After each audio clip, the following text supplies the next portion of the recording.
Every time a woman is murdered by a man, the news calls it a tragedy.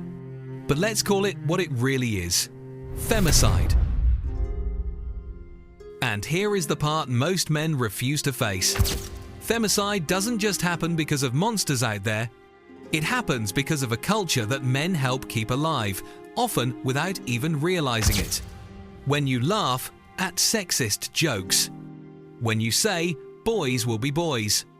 When you dismiss a woman's fear as overreacting. When you stay silent when your friend crosses a line. You think it is harmless. But every one of those moments feeds the same system that ends with women dead. That is the ugly truth. You don't have to kill a woman to contribute to femicide. You just have to keep looking away. So why do men keep ignoring the warning signs? The answer is psychological. First, it is about comfort. When you hear the word femicide, it feels too big, too violent, too far from your own life. So you shrink it down. You convince yourself it only happens in extreme cases, in broken homes, in dangerous neighborhoods, anywhere but close to you. Second, it is about ego. If men admit femicide is connected to everyday sexism, they have to admit they play a role in it. That is uncomfortable. It is easier to say, "I would never do that," and move on. But moving on is exactly what keeps the system alive. Third, it is about control. By downplaying women's fear, men get to set the terms of the conversation. They get to decide what counts as serious and what does not. And when you control the conversation, you protect yourself instead of protecting her. There is another reason men contribute to femicide without knowing it. Because many of them simply do not know. They do not know how many women are killed every week by partners or ex-partners. They do not know that most murders of women are not random crimes, but acts of control. They do not know that the same culture that normalizes catcalling and sexist jokes is the one that leads to violence behind closed doors. Ignorance is not innocence. Not knowing is not an excuse. When men choose not to learn, not to listen, not to see, they are leaving women to carry the weight of survival alone. And that ignorance costs lives. Here is what most men do not understand. Violence does not begin with a knife or a fist. It begins with attitudes. When you laugh at a sexist joke, you are sending a signal. You are saying that women are less, that their place is to be mocked, dismissed, controlled. And when those attitudes are accepted in a group, they grow stronger. Psychologists call this normalization. The more you hear a message, even in the form of humor, the more acceptable it feels. That joke at the bar, that just kidding remark in the office, it lowers the barrier for the next step. And here is the ugly truth. Every act of femicide has roots in this culture of normalization. Men do not wake up one day and decide to kill. They are trained over years to believe women are objects, that women exist for their use, that women's voices do not matter. So no, sexist jokes are not harmless. They are the first brick in the wall that ends with women buried under it. Look at the numbers. Every year, tens of thousands of women are killed by men around the world.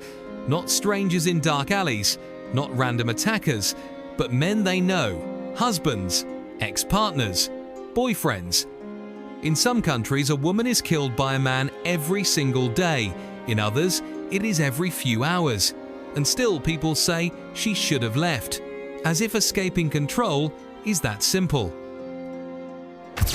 The stories repeat themselves like an endless pattern. A woman reports violence and she is ignored. She tells her friends and they say, "Are you sure?"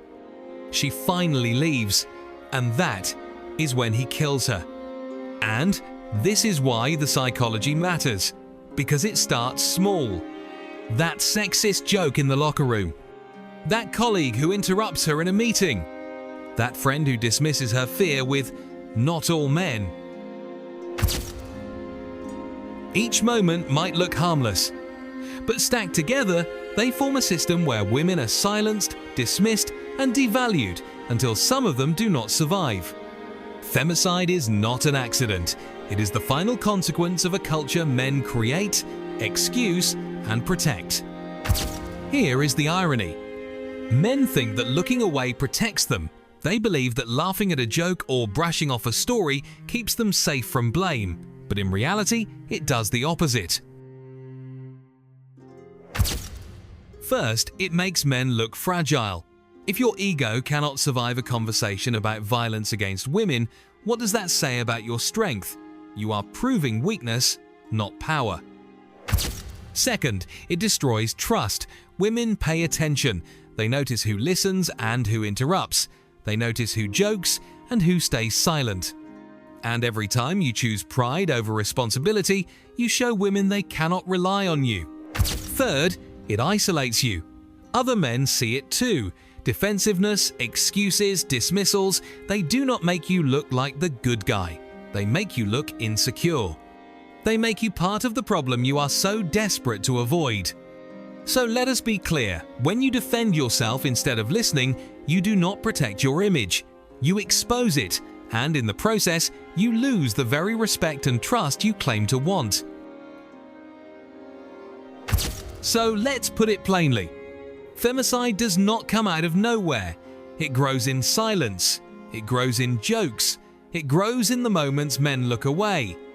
Every time you dismiss a story, every time you defend yourself instead of listening, every time you laugh when you should speak up, you are adding bricks to the wall that traps women, and sometimes that wall becomes their grave. Saying "not me" is not enough. Because if you are not part of the solution, you are part of the system that kills. So, here is the question you cannot avoid. When women talk about fear, harassment, or violence, do you want to be the man who looks away, or the man who listens, believes, and acts?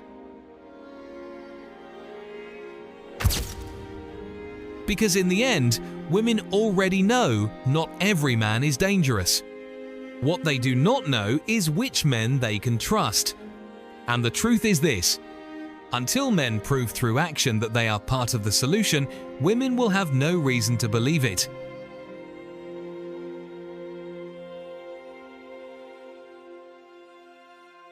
Do you have experience with this subject? Do you see examples happening in daily life? Please share it in the comments. Let's build a community that helps, shares, and educates each other. It's okay to still learn, but never close your eyes.